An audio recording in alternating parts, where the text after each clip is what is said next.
Assalamualaikum warahmatullahi wabarakatuh. Bismillahirrahmanirrahim. Kita lanjutkan di dalam kajian kita menanggapi sebuah buku berjudul Islamic Invasion, karya dari seorang misionis Kristen berkebangsaan Amerika Serikat. Ini masalah nubuat memasuki ciri yang ke-9 nubuat kedatangannya Nabi Muhammad Shallallahu Alaihi Wasallam. Ia akan memuliakan Yesus Kristus alaihissalam. Nubuat ini tiada lain ditujukan kepada datangnya Nabi suci Muhammad Shallallahu Alaihi Wasallam, karena memang hanya Nabi suci Muhammad Shallallahu Alaihi Wasallam lah yang benar-benar memuliakan Yesus Kristus alaihi salam sebagaimana mestinya.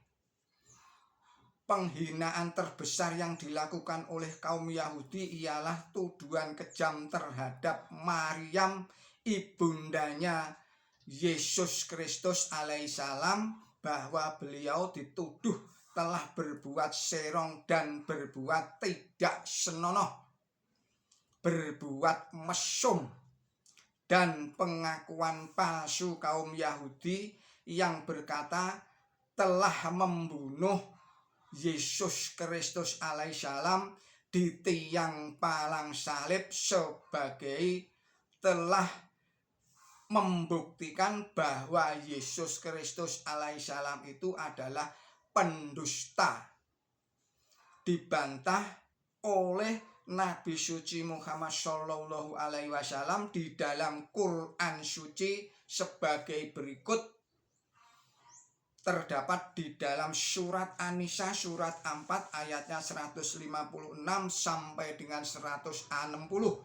Bismillahirrahmanirrahim. Dan karena kekafiran mereka dan ucapan mereka terhadap Maryam berupa fitnah yang besar, dan karena ucapan mereka sesungguhnya kami telah membunuh Masih Isa bin Maryam, utusan Allah, mereka tidak membunuh dia sampai mati, melainkan ditampakkan kepada mereka seperti demikian.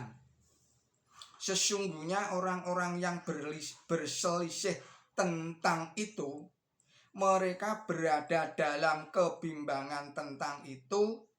Mereka tidak mempunyai pengetahuan tentang itu selain hanyalah mengikuti dugaan. Tidak Allah mengangkat dia ke hadapannya.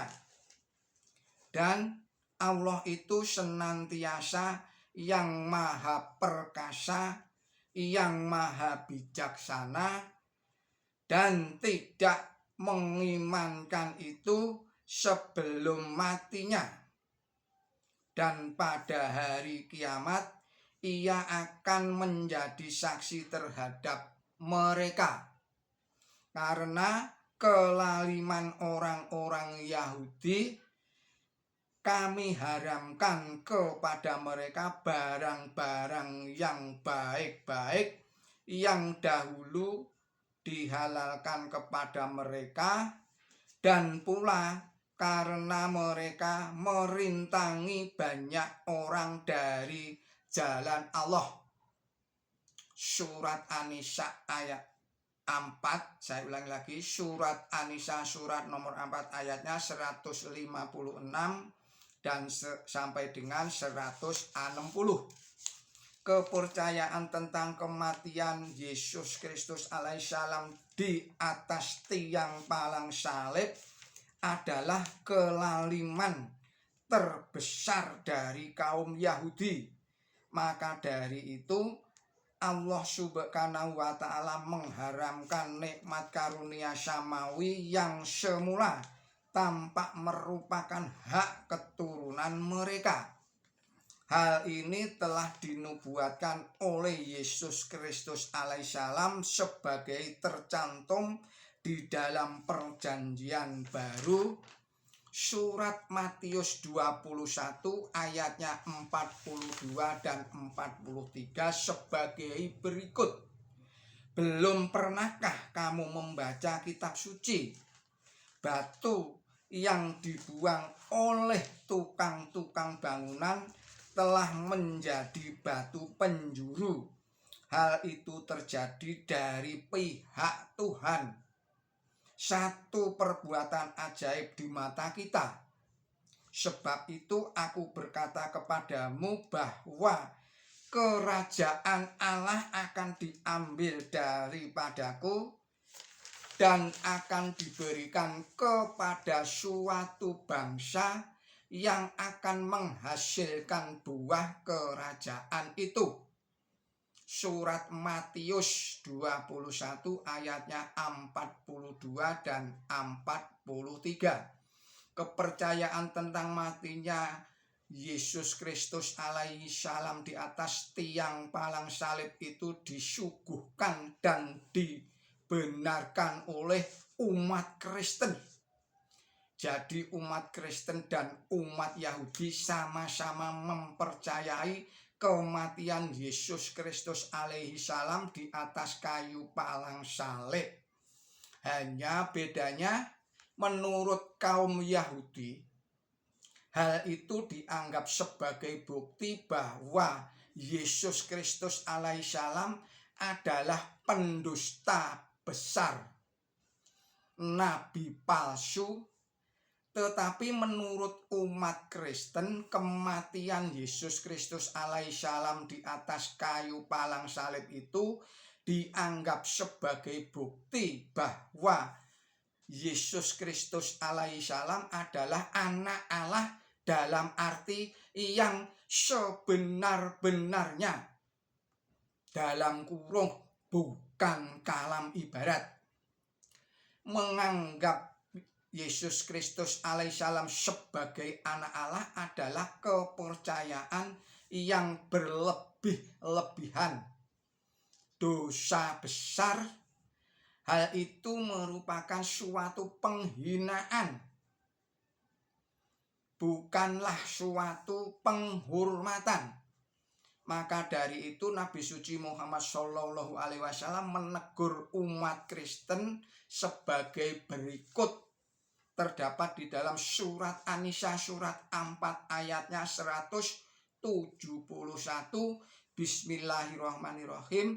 Wahai kaum ahli kitab, janganlah kamu melebihi batas dalam agamamu, dan jangan pula berbicara tentang Allah selain yang benar. Isa al-Masih ibnu Maryam hanyalah seorang utusan Allah dan firman-Nya yang ia sampaikan kepada Maryam, dan ruh kemurahan dari Dia. Saya ulangi lagi, Al-Masih Isa ibnu Maryam hanyalah seorang utusan Allah dan firman-Nya yang ia sampaikan kepada Maryam, dan ruh kebenaran dari Dia. Maka berimanlah kepada Allah dan utusannya, dan janganlah kamu berkata tidak. Hentikanlah, ini adalah baik bagi kamu. Sesungguhnya Allah itu Tuhan yang Maha Esa, Maha Suci Dia, bahwa Dia mempunyai putra. Apa saja yang ada di langit dan apa saja yang ada di bumi adalah kepunyaan Allah. Dan Allah itu sudah cukup sebagai pengurus perkara. Demikian surat An-Nisa surat 4 ayatnya 171. Demikian kajian kita dalam menanggapi buku Islamic Invasion. Billahi taufik wal hidayah. Wassalamualaikum warahmatullahi wabarakatuh.